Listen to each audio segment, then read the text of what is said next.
Rev up your engines!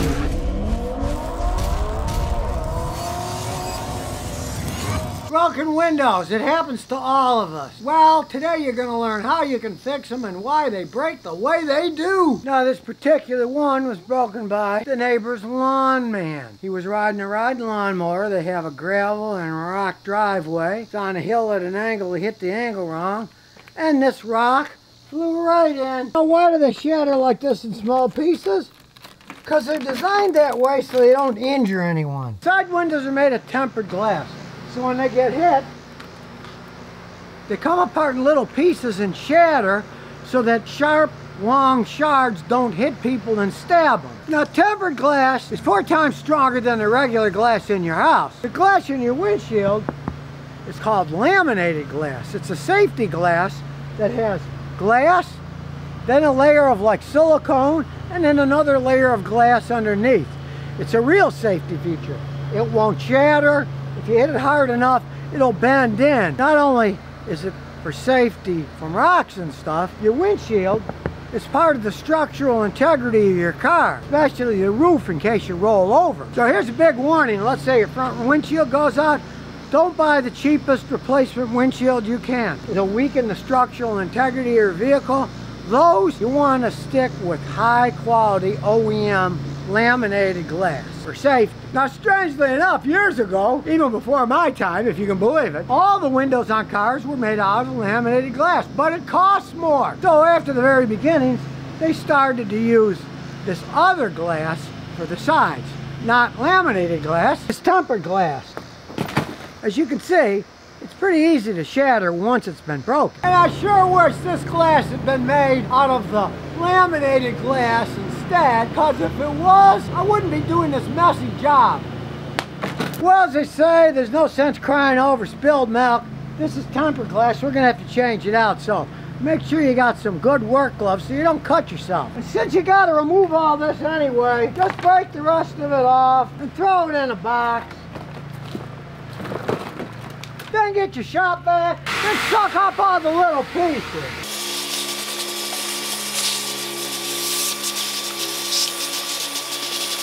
And in this case, we're working from the inside. So first we're going to open the door.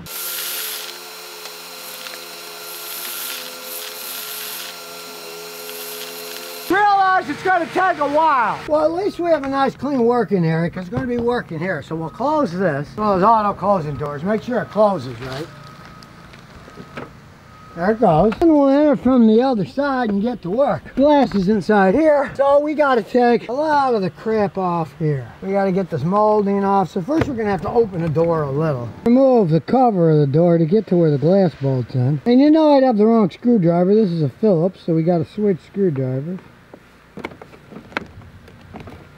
Thing's in there tight. Take that off, and we'll pry off the switch here and unplug it. Then pull all the way. I like putting them in one place so I don't lose them. On the outside, you can see there's this little black clip. We got to take that off. Plastic tools are real handy for removing any kind of trim. Close the door again. We got to get this panel off. But it didn't work from the outside, so now we're inside. We got these 2 clips off.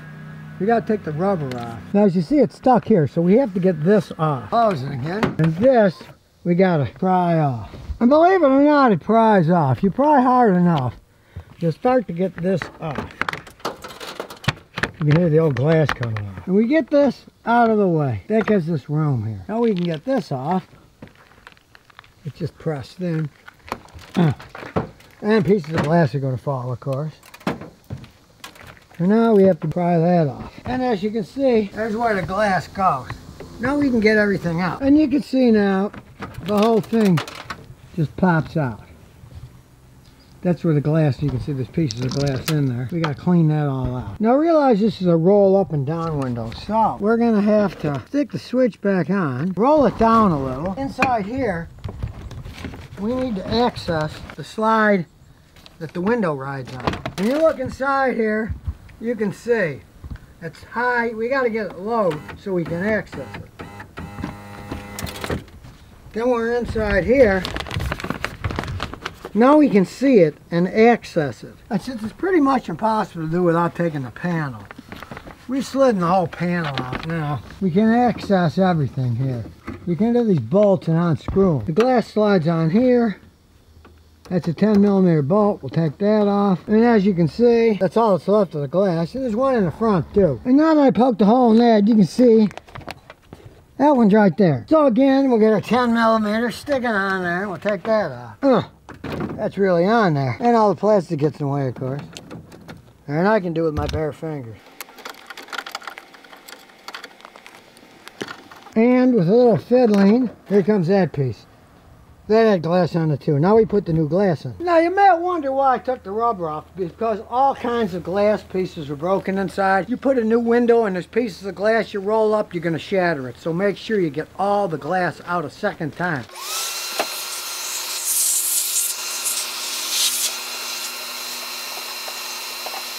Then you can push the rubber back in.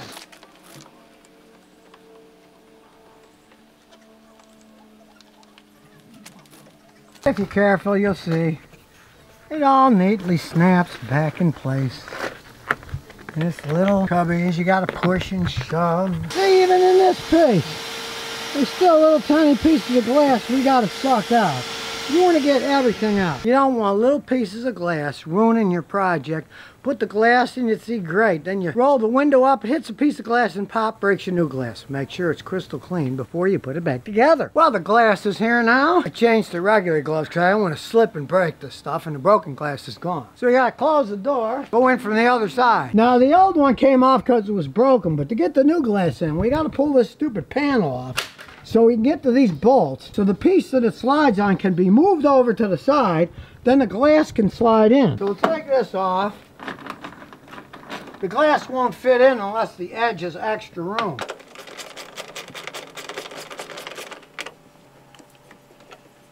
You can see, now you have more room here. Of course, you know, they hide a bolt inside here. You gotta take that off too.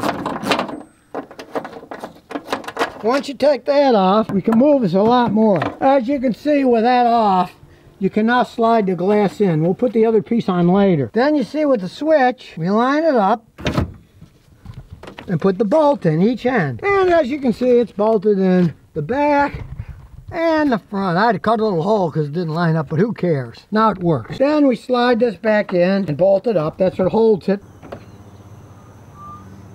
And here we have it, a window that now goes up and down. Now these back windows on the Siennas only go so far.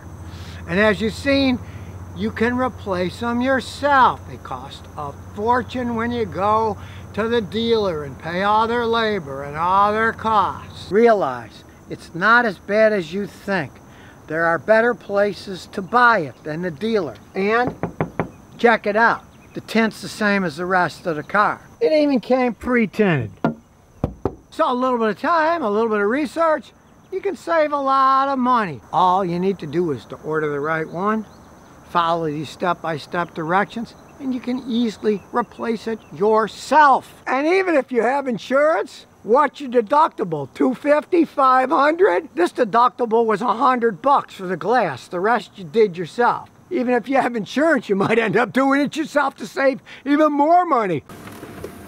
And here's some bonus questions and answers. Need some help 12 says I got a 2008 Cobalt and it makes engine noise when I start it up. Doesn't have any codes. I replaced spark plugs and air filters. Help. Problem is you got 2008 Cobalt, which is relatively old, and you have 200,000 miles on it. Those things are notorious as they wear. You got variable valve timing inside that engine and that whole assembly. When you shut it off, all the oil drains up. When you start it up, the oil's got to pump up. Often, the variable valve timing sprockets start making noise or the timing chains rattle around. Start it up, it makes noise, it goes away, the oil pressure is then built up. Then it stops making the noise. You might try this, and if it fixes it, you really thank Scotty. They sell an oil cleaner that, let's say your timing chain tensioner is worn and it takes a while to pop out with oil pressure, and that's why it's rattling. That, in 15 minutes, can clean it. You put it in the engine, run it at 1,500 RPMs for like 15, 20 minutes, and then change your oil and filter. And if it goes away, you can thank Scotty for fixing it. Now, it is 200,000 miles, so it could just be the sprockets are actually worn, and then the noise won't go away. Then, my advice, you drive it and live with it, because the car's worth nothing. It's got 200,000 miles. To fix all that, you'd have to rebuild the front of the engine. It costs you thousands of dollars. It's not worth putting into an old one like that that's got 200,000 miles. But you never know. Cleaning it could fix it. So if you never want to miss another one of my new car repair videos, remember to ring that bell.